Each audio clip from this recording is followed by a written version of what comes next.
only 3 days of food in the supply chain at any one time, Yeah. apparently. But I think, to me, I do it because I think it's really important. It is, yeah. Yeah. Food is is absolutely vital to our existence. And, this goes back to your first question. Because I currently live in Britain Hmm.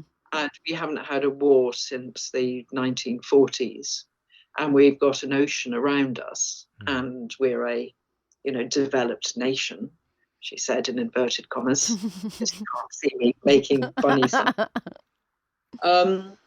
We somehow think we're immune to what else is happening in the world. And I don't think that, because, I've lived in countries where people are starving.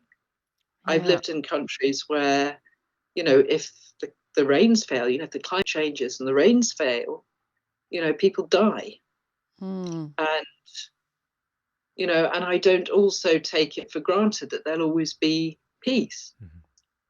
And, we're living in, uncertain times, and our whole food economy is geared up to stability. There's only 3 days of food in the supply chain at any one time, apparently.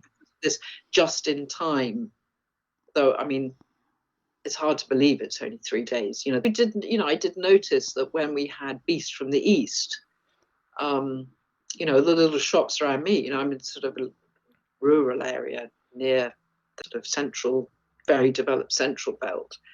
But a lot of the shops went out of, bread and milk and all the basics. So if terrorists decided to, I don't know, take out the national grid, what would happen to all the just-in-time food supplies? Yeah. There's that food security element. Now, I did know about what would happen if we went back to our ancestral diet, our indigenous diet here in the UK, and what effect that would have on our bodies. Yeah. A lot of people don't have the information or the knowledge anymore on even how to do that, what to pick, what to collect. So I think your study is going to be super important